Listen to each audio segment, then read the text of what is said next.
Welcome to my channel. The right way to sugar detox.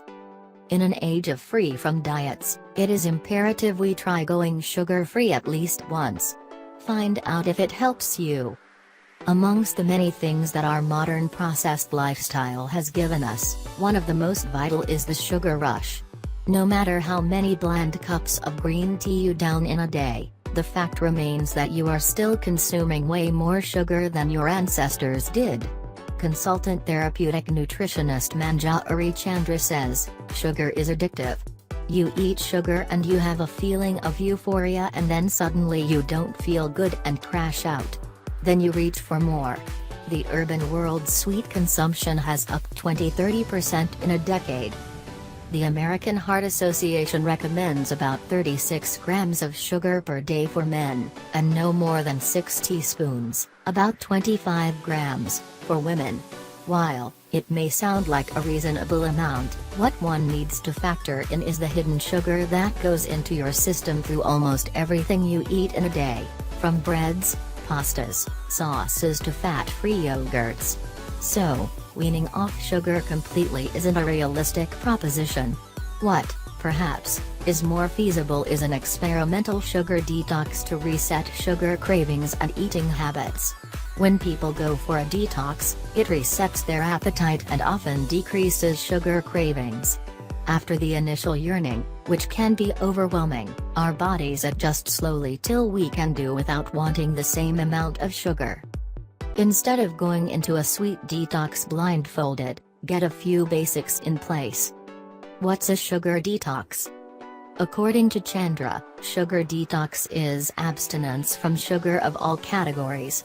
It begins with no consumption of direct sugars, such as table sugar, sweets, desserts, sweet beverages, colas, fruit juices with added sugar, even honey and jaggery. The second category of food removed from the diet is processed foods, such as packed cereal, tin/canned fruits, all spreads, jams, sauces and dressings, and all bakery and confectionery such as bread, cookies, dinner rolls and buns. A sugar detox diet also bans starchy vegetables such as sweet potato and sugar-rich fruits such as mangoes, bananas and grapes. Right way to do it. Sugar is an addiction. Many scientific studies have shown that the part of the brain which lights up or feels happy with sugar intake is the same area that's affected when you consume cocaine. Hence, the withdrawal symptoms hit you once you go for a detox. Giving up sugar is not easy, but it can be done if other sources of food that provide indirect glucose to the brain are had in reasonable quantities, says Dr. Anjali Hudasangwan, a clinical nutritionist. Your ultimate goal should be to downplay sugar in your diet and make that a permanent lifestyle change. Avoid carbohydrates and follow a regimen similar to the Atkins diet, a high-protein diet.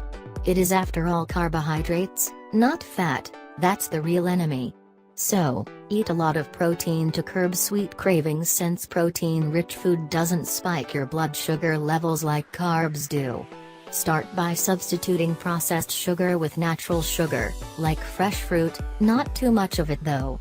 And be armed with a plan when cravings hit. Prep up the body. There are no huge side effects of going sugarless, since sugar is in everything we eat. As long as one is consuming carb-rich food like bread and cereals and even carb-low healthy soups, fruits and nuts, there won't be a feeling of deprivation, says Dr. Sangwan. But this doesn't rule out some obvious sugar withdrawal symptoms like a crash in mood, feelings of anger and anxiety, general fatigue, headache, depression, dizziness, and irritability. When you stop consuming sugar, your dopamine, a neurotransmitter that helps control the brain's reward and pleasure centers, levels may temporarily drop, leading to various psychological symptoms. Although the symptoms vary from person to person, one must be prepared to face them for the initial phase of detox. Keep the cures handy. Consume lean protein, fruits like blueberries and apples, as well as nuts for additional nutrients. Healthy substitutes. While some sugars, brown, honey to palm, are known to be healthy sweet alternatives. Experts don't agree with the view. Sugar is sugar, no matter what color. It is the amount of sugar consumed that really matters. If you end up eating heaps of brown sugar, it will affect the body the same way as refined table sugar, says Dr. Sangwan. Don't pile on artificial sweeteners either. If anything, these lab-made, calorie-free powders can make you more of a slave to sweet foods.